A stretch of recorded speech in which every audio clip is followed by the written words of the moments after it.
Empresa multinacional com atuação na região é condenada pela prática de trabalho infantil. No quadro Informe no Bairro, fomos até o São Luís. Comunidade reclama do forte odor produzido por fábrica de ração. Feriado de Tiradentes. Confira na edição de hoje a escala especial dos principais serviços prestados pela Prefeitura de Criciúma. Saúde pública. Crianças de Imaruí estão sem aulas em virtude de surto de doença bacteriana que atinge a pele. E ainda, o Unesc participa de pesquisa que estuda alterações no DNA. As notícias de Criciúma e do sul de Santa Catarina você confere a partir de agora. No ar pela TV Primavera, Informe Região.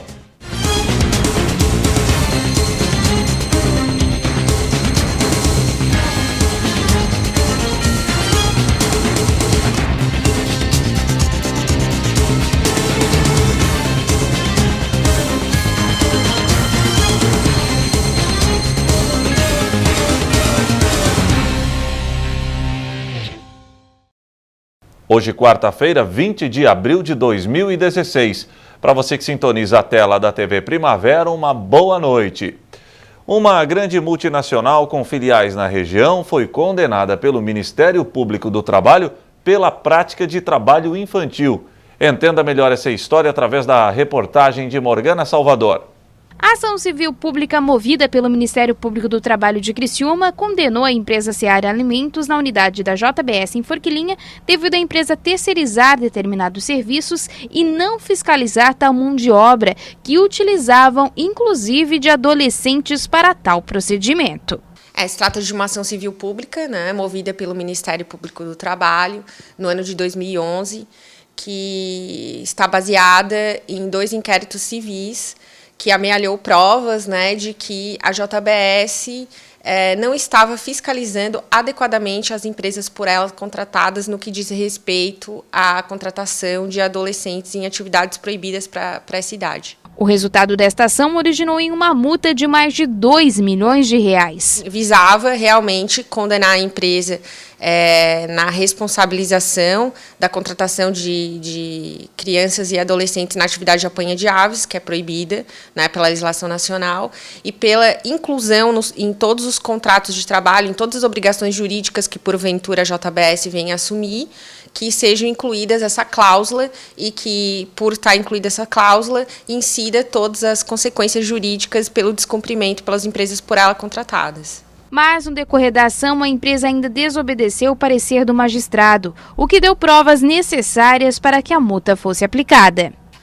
Na verdade, a multa que foi veiculada e que a juíza acabou confirmando, se trata de fato isso, ela é oriunda do descumprimento da decisão de tutela antecipada, que foi no início do processo, com as provas que foram carreadas aos autos. Nós obtivemos a tutela antecipada, e a empresa já tinha a obrigação de fiscalizar. E aí, no curso desse processo, nós aquilatamos que houve o descumprimento, pedimos a execução e agora veio a confirmação e a empresa foi multada por ter descumprido, porque foi aferido que, de fato, ainda havia adolescentes sendo contratados para essa atividade. A empresa, que era contratada pela JBS e explorava a mão de obra infantil, também deve ser punida. Essas empresas têm inquéritos civis que já tiveram um resultado profícuo, com essas empresas menores. O problema, o mais difícil para nós é chegarmos na ponta da cadeia produtiva, que é a empresa mais forte, que tem maior lucratividade, que acaba oferecendo uma resistência maior em firmar termos de ajustamento de conduta com o Ministério Público, que acaba ensejando o ajuizamento de ações civis públicas e a demora, infelizmente, de nós termos um resultado mais célere e efetivo, o Ministério Público acaba se dirigindo e abrindo inquéritos contra todos aqueles que têm algum tipo de responsabilidade. Mas, para toda a sociedade, é importante que o elo mais forte da cadeia seja responsabilizado.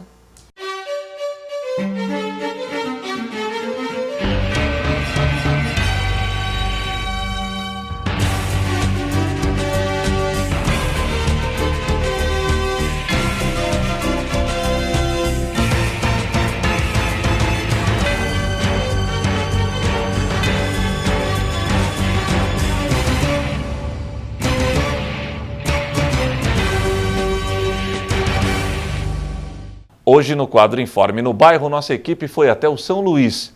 Moradores de um dos maiores bairros de Criciúma estão reclamando do forte odor que é gerado por uma fábrica de ração animal. Acompanhe.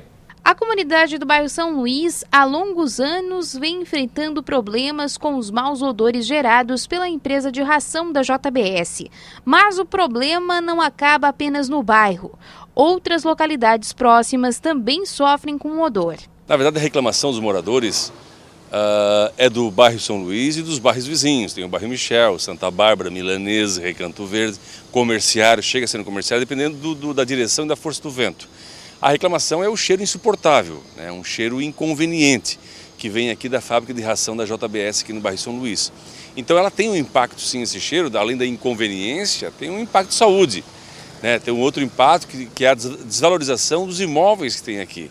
Algumas medidas foram solicitadas na própria Câmara de Vereadores buscando solucionar o problema. Não, nós chamamos o presidente da Associação de Moradores, né, a direção, o Nereu Tinelli, para uma conversa, convocamos ele numa conversa.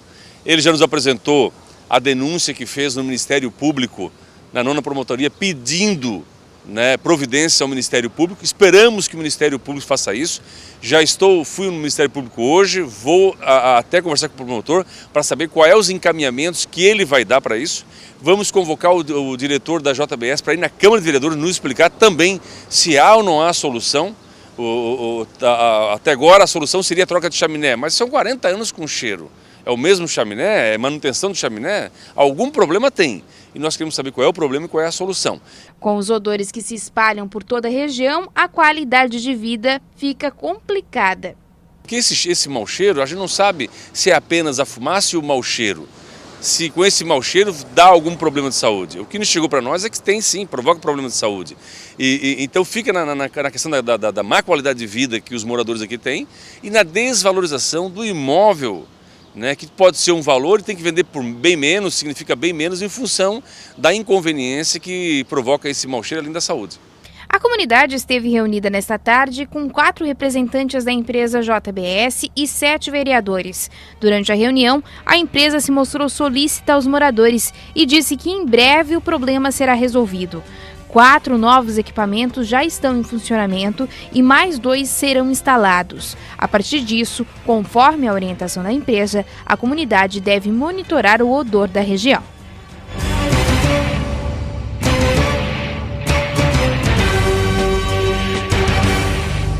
Para participar do quadro Informe no Bairro, basta entrar em contato com nossa produção. Nosso telefone fixo é o 3442-2012, 3442-2012. O e-mail é jornalismo@tvprimavera.com, jornalismo@tvprimavera.com. Já o WhatsApp é o 8505-6342, 8505-6342. A seguir, crianças de Imaruí estão sem aulas em virtude de um surto de doença bacteriana que atinge a pele.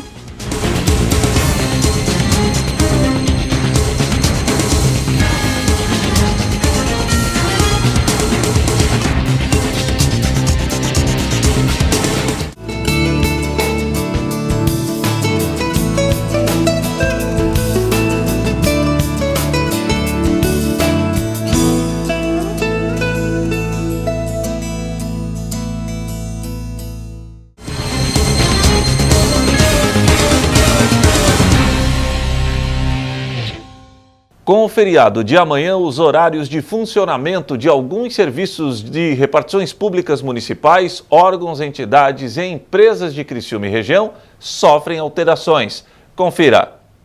Paço Municipal.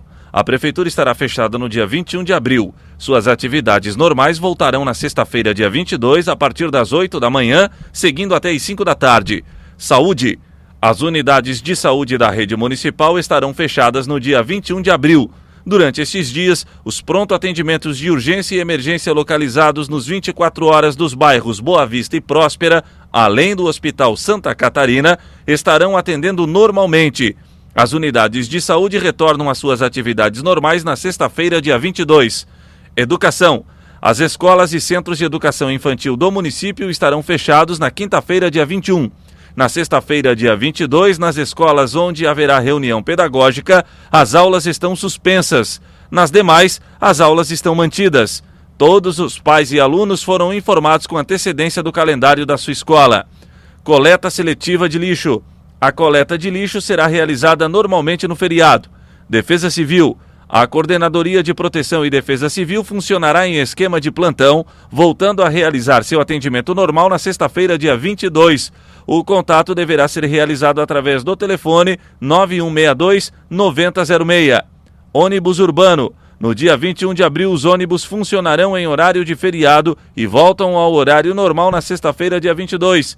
Guarda Municipal. Os agentes que atuam nos pontos fixos trabalharão normalmente. Os agentes que atuam nas ruas seguirão as escalas da guarnição. Crianças de Maruí estão sem aulas em virtude de surto de doença bacteriana que atinge a pele. Ao todo, são mais de 1.000 alunos que estão sem frequentar as salas de aulas. Impetigo, já ouviu falar? Pois essa doença é uma infecção bacteriana considerada comum. O que não é nada comum é o surto que se tornou em Maruí.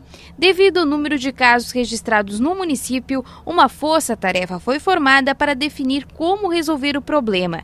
E a melhor alternativa foi adiantar as férias de julho e fechar as escolas por 15 dias. O impetigo ocorre todo ano no nosso município, mas são poucos casos, né? Este ano a coisa exacerbou. Apareceram muitos casos numa escola aqui do centro de Maruí, de forma que numa semana apareceram mais de 50 casos. Então nós tomamos algumas medidas para que a gente possa coibir esse processo.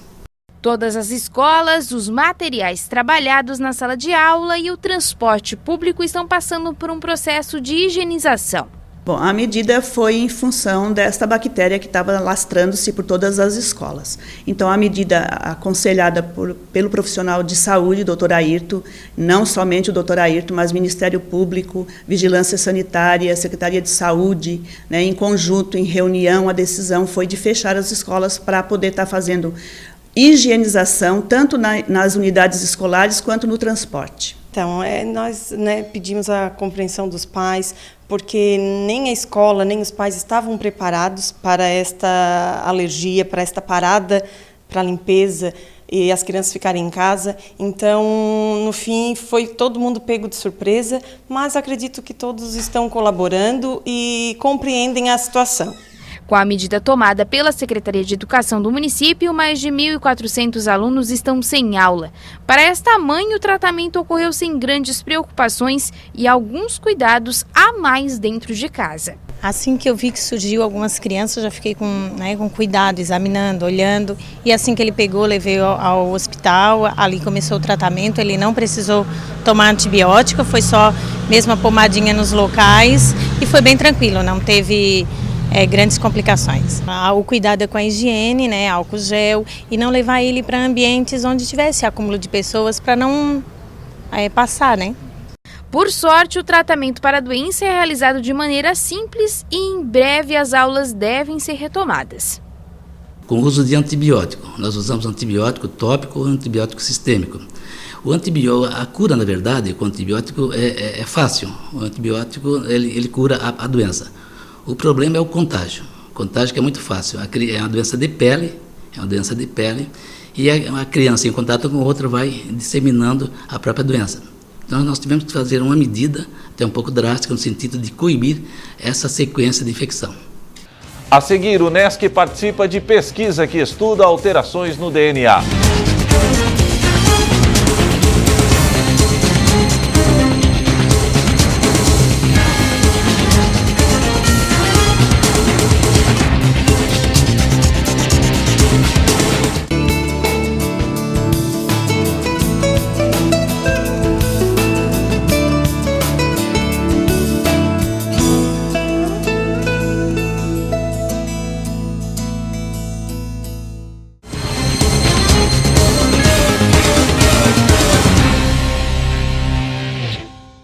A Universidade do Extremo Sul de Santa Catarina está participando de uma pesquisa que estuda a alteração de dados no DNA. A reportagem é de Morgana Salvador. O projeto acontece em âmbito nacional e busca estudar as alterações que sofrem no DNA da população em geral.